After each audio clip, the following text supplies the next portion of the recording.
Hello students, welcome to accountancy class. Today we are going to start a new chapter, cash book.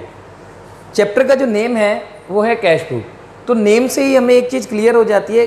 Cash book in the sense एक ऐसी book जिसके अंदर cash के transactions को record किया जाता है. प्रीवियस जो चैप्टर हमने कंप्लीट किया जर्नल एंड उसका एक पार्ट था जीएसटी. जर्नल आपकी एक प्राइमरी बुक है.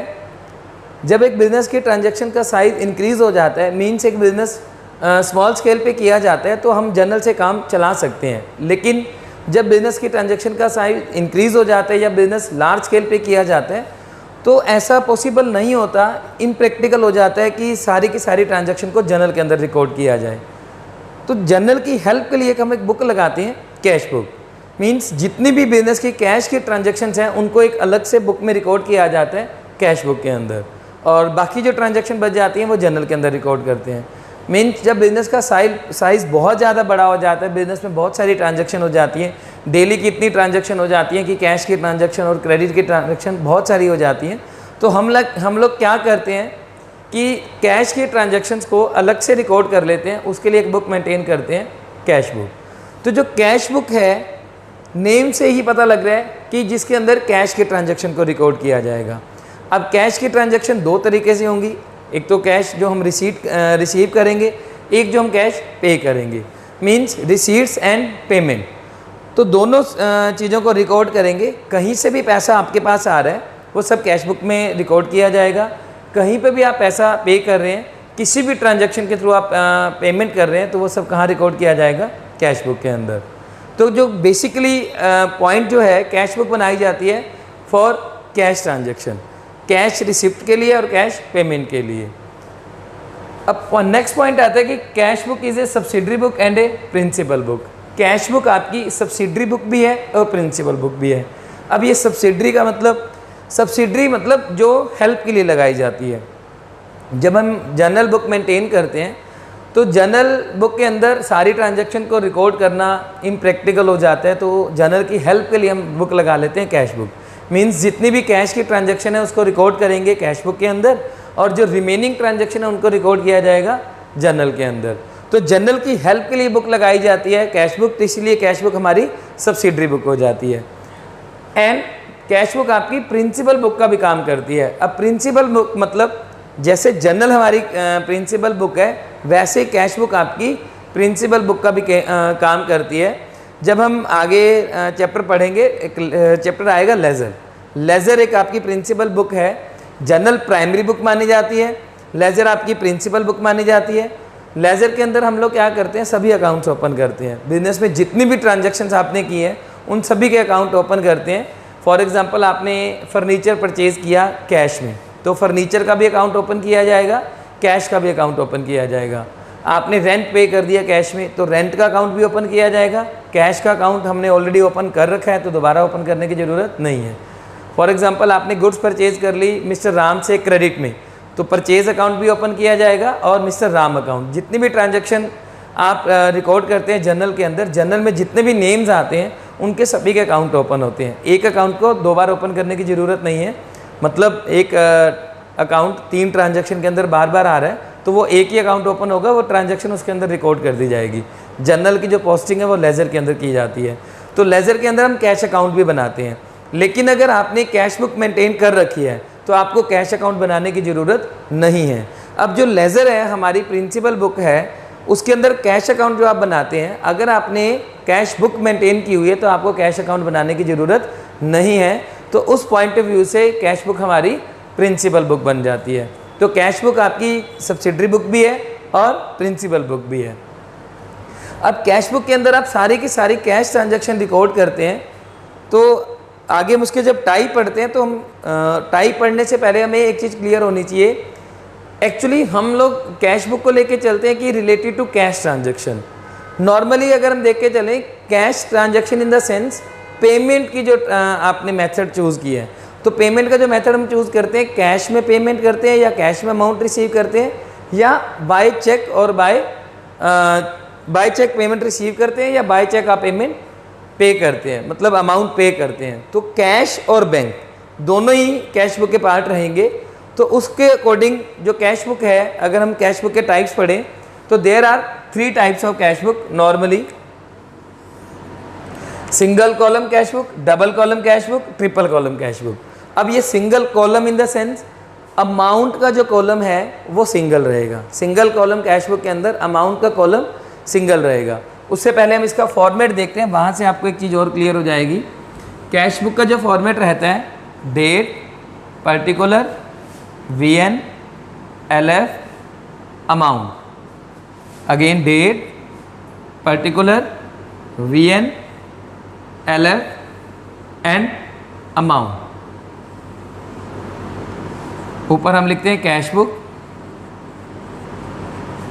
Debit side, credit side. Date, particular, ये साइड होती है आपकी रिसिप्ट साइड, मतलब जो अमाउंट आ रहा है वो इधर लिखा जाएगा, VN, LF, amount. Date, particular, ये पर्टिकुलर वाली साइड पेमेंट वाली side, VN, LF and amount. Cash book का फॉर्मेट पढ़ने से पहले हमें पता होना चाहिए कि कैश बुक का जो नेचर है वो है real account. Nature in the sense real account.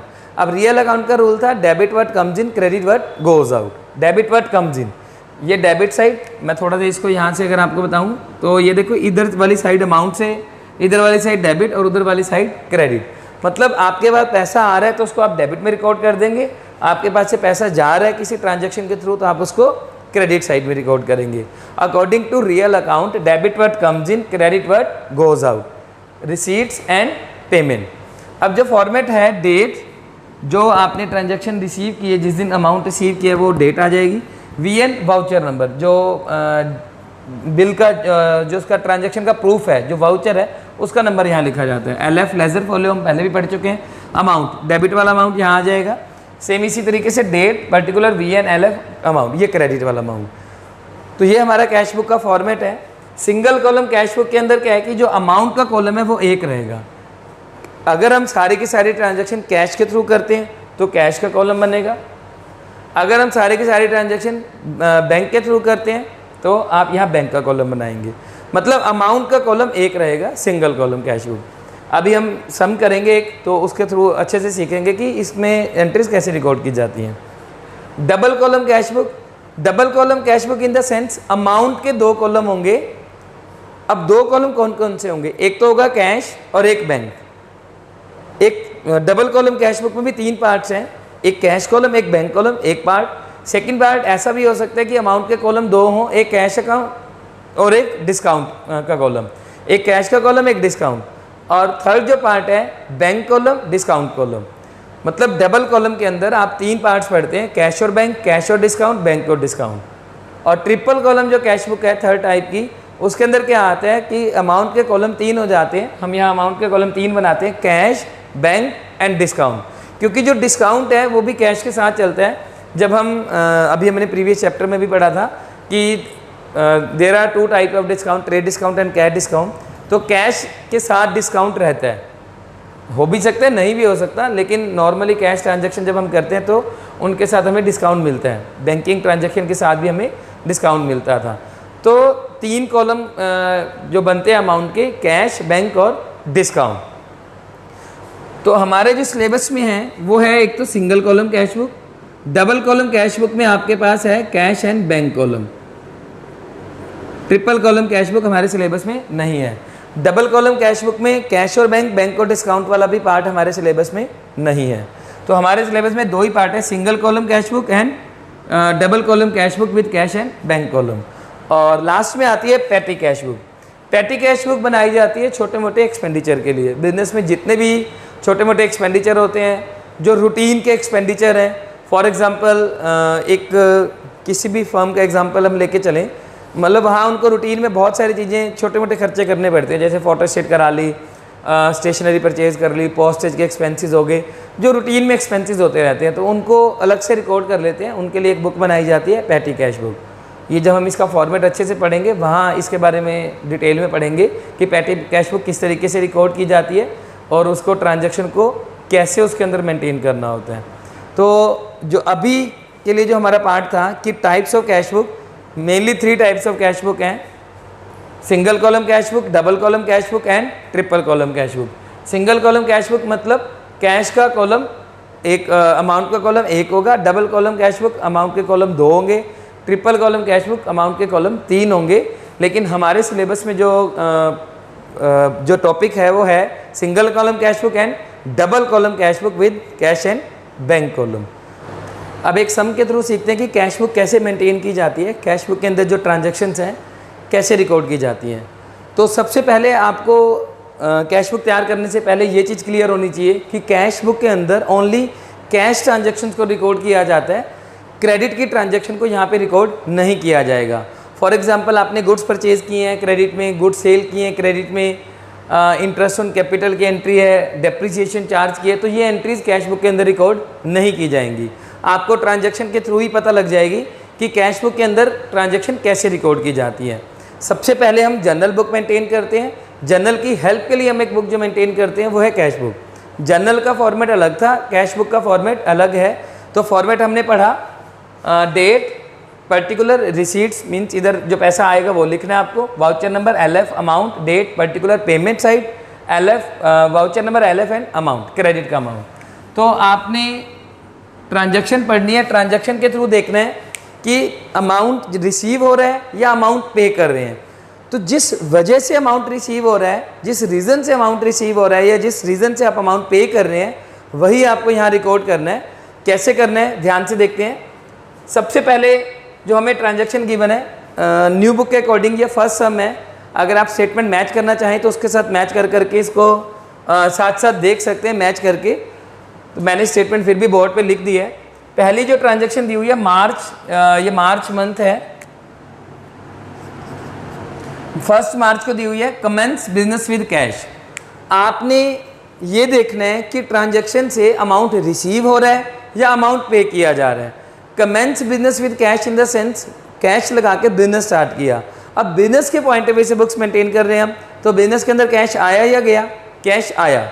Commence business with cash means capital. जब भी आप कैश लगा के बिजनेस स्टार्ट करते हैं तो उसे हम क्या बोलते हैं? कैपिटल। अब बिजनेस के अंदर अमाउंट आ गया in the form of capital, capital की फॉर्म में बिजनेस में पैसा आया है।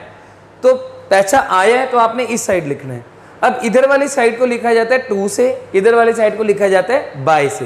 तो आपने यहाँ डेट डाल के यहाँ आप लिख देंगे मार्च 1 to capital account.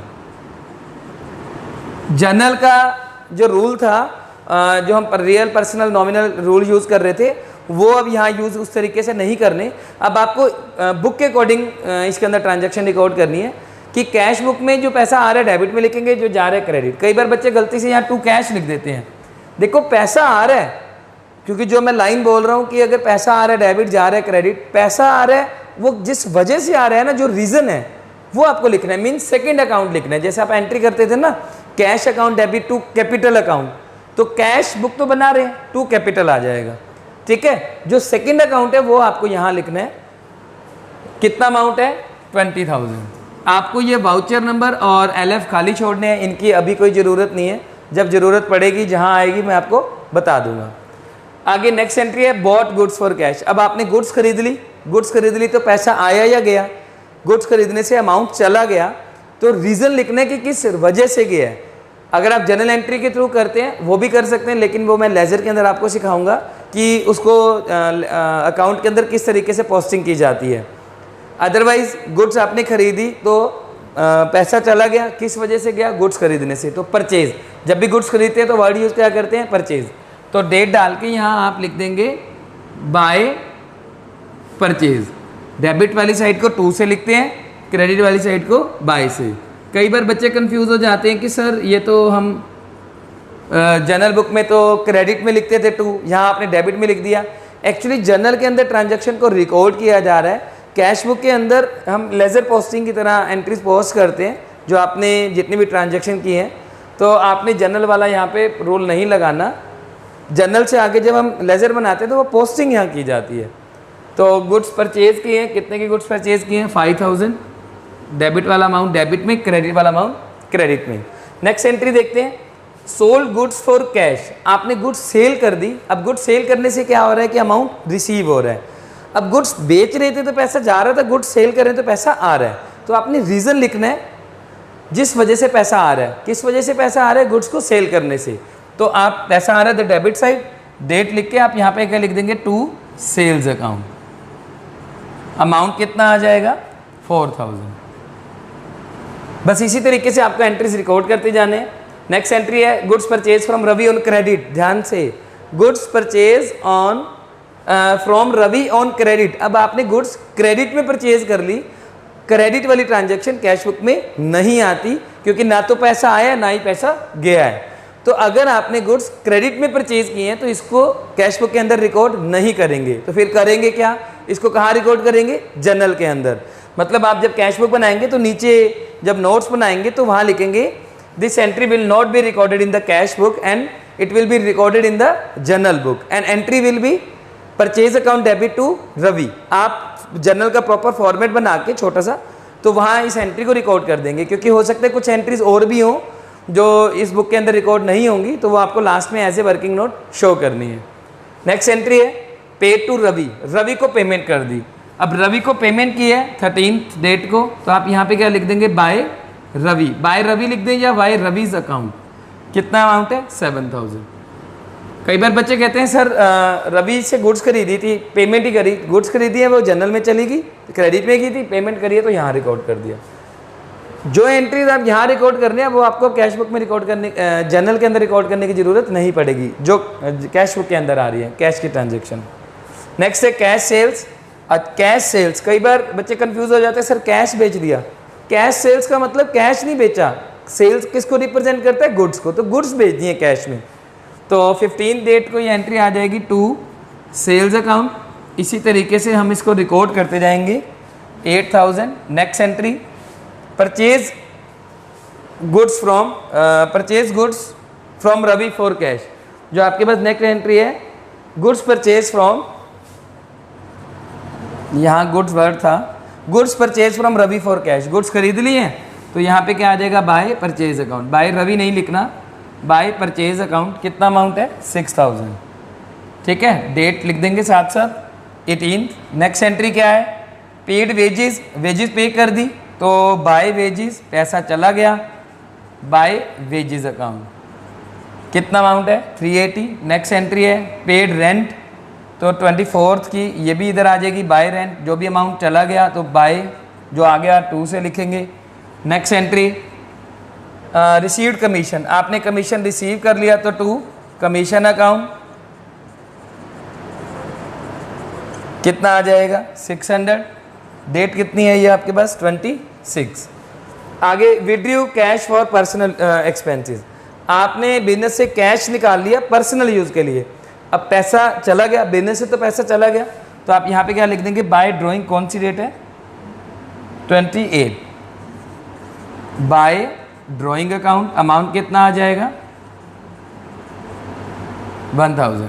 After then paid salary by salary account.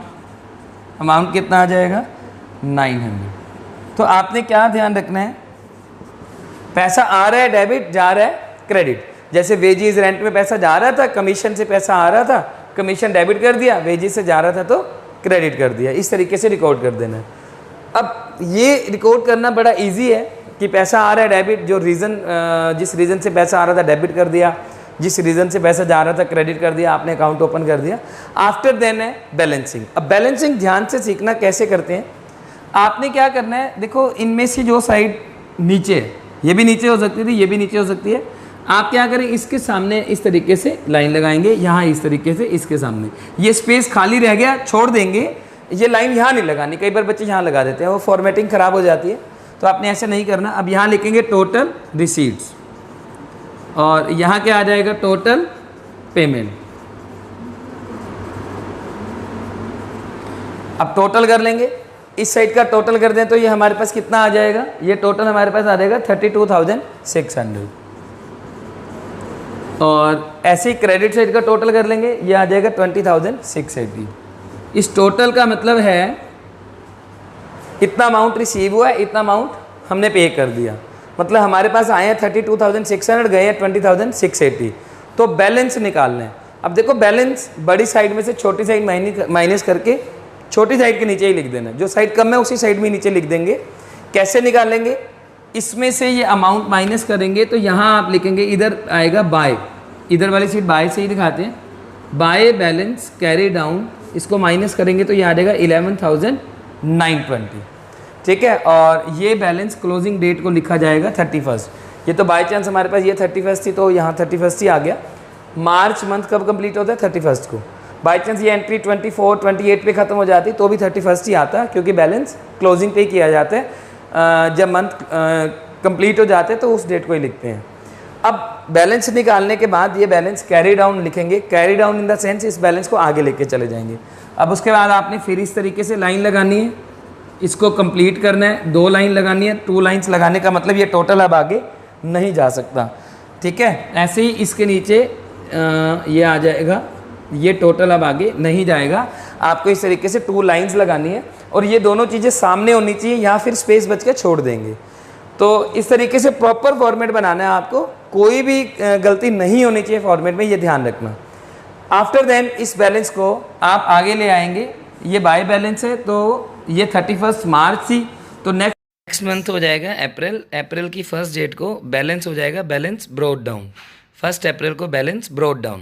तो कितना हो जाएगा ये आपके पास 11,920। जो ये बैलेंस था ये यहाँ ले आएंगे, ये मैंने लाइन लगा दी, आपने नहीं लगानी, ठीक है। ये आपको समझाने के लिए लिखा है कि ये वाला बैलेंस यहाँ ब्रॉट डाउन हो जाएगा। Brought down in the sense कि लास्ट ईयर का बैलेंस, लास्ट मंथ का बैलेंस कैरी डाउन था और वो हम नेक्स्ट मंथ में आगे लेके चले गए, ब्रॉट फॉरवर्ड कर दिया तो वो ब्रॉट डाउन लिख देंगे आप, ठीक है। बैलेंस ही लिखना है, ये ध्यान रखना। और एक चीज़ यहाँ से और क्लियर होती है कि कैश बुक अगर आप बना रहे हैं और ओनली कैश का कॉलम बना रहे हैं तो आपका बैलेंस इसी साइड आएगा। कैश बुक का बैलेंस कभी भी नेगेटिव नहीं हो सकता, कैश बुक नेगेटिव नहीं हो सकती कैश कॉलम की। बैंक बैलेंस नेगेटिव हो सकता है, कैश कॉलम का कैश जो है वो नेगेटिव नहीं हो सकता, क्योंकि ऐसा कभी हो ही नहीं सकता कि आपके पास 1,000 रुपीज़ है और आपने किसी को 1100 की पेमेंट करनी है। आपके पास जितने पैसे आप उतनी ही पेमेंट कर सकते हैं, उससे ज़्यादा पेमेंट नहीं कर सकते। हाँ, ऐसा हो सकता है कि अगर आपके पास 1,000 है, आपने पेमेंट करनी है 1,200 की, आपने किसी से उधार लेके पेमेंट कर दी, उधार लोगे तो भी तो पैसा आएगा ना आपके पास, तो आप अपनी जेब से ज़्यादा किसी को पेमेंट नहीं कर सकते। इसलिए कैश बुक का जो कैश का कॉलम साइड का बैलेंस है वो कभी भी नेगेटिव नहीं हो सकता, मीन्स डेबिट साइड ही हमेशा बड़ी आएगी और जो बैलेंस ब्रॉट डाउन है वो डेबिट में ही बचेगा। तो ये हमारा कैश बुक का फॉर्मेट था। कैसे रिकॉर्ड करनी है ट्रांजैक्शन, पैसा आ रहा है डेबिट, पैसा जा रहा है तो क्रेडिट, बस इसी तरीके से आपको इसको रिकॉर्ड करते जाना है और लास्ट में इसी तरीके से बैलेंस निकाल लेना है। तो ये जो बैलेंस पूरा निकालना है, कैरी डाउन करके आगे इस तरीके से ब्रॉट डाउन कर देंगे, ठीक है। आपके 4 सम्स कंप्लीट हो जाते हैं। अनसोल्ड आपको 4 सम कंप्लीट करने हैं अपनी फेयर नोटबुक में। सेकंड सम जब आप स्टार्ट करेंगे तो वहाँ ना पहली एंट्री जो दी होगी, जैसे यहाँ पहली एंट्री दी हुई है कमेंस बिजनेस विद कैश, वहाँ आपको पहली एंट्री दी होगी balance with cash book, means आपको कैश बुक का ऑलरेडी बैलेंस दिया हुआ है, ठीक है। कैश बुक का बैलेंस दिया हुआ है, आपको ये लिखा होगा जो कैश बुक है उसका बैलेंस दिया होगा, कैश इन हैंड ऐसे भी लिखा हो सकता है, बैलेंस ऑफ कैश बुक लिखा हो सकता है, बैलेंस विद कैश बुक या कैश इन हैंड। तो आप यहाँ पे सम स्टार्ट करेंगे टू बैलेंस ब्रॉट डाउन से, ठीक है। उसका मीनिंग ये हो गया कि जो लास्ट मंथ का बैलेंस था वो पहले से हमें दिया हुआ है, मतलब अगर आपने 5 मंथ की कैश बुक बनानी होती तो आप इसके नीचे शुरू कर देते। कैश बुक एक प्रॉपर बुक आती है, जब आप इस बुक को कभी देखें या आप इसको सर्च करना, आपको कैश बुक का फॉर्मेट मिल जाएगा। या अगर जिन बच्चों के पेरेंट्स बिजनेस करते हैं तो उनके पास कैश बुक होगी, आप उनकी कैश बुक देखना, मंथ वाइज ऐसे कैश बुक लगती जाती है। तो जो ये बैलेंस है 5 मंथ की ट्रांजैक्शन रिकॉर्ड करनी है, अब इसी के नीचे शुरू हो जाएंगी। तो हमें सेकंड सम के अंदर ये ऑलरेडी बैलेंस दिया होगा तो इस बैलेंस से सम स्टार्ट हो जाएगा, ठीक है। किसी भी तरीके की कोई डाउट आता है तो आप सोल्व सम के अंदर देख सकते हैं, वहाँ से आपको ये पॉइंट क्लियर हो जाएंगे। तो आपके 4 सम्स कंप्लीट होते हैं, 4 सम्स आपको फेयर नोटबुक पे करने हैं। नेक्स्ट क्लास के अंदर हम डबल कॉलम कैश बुक करेंगे, cash book with cash and bank column. तो आज की क्लास हमारी यहीं कंप्लीट है।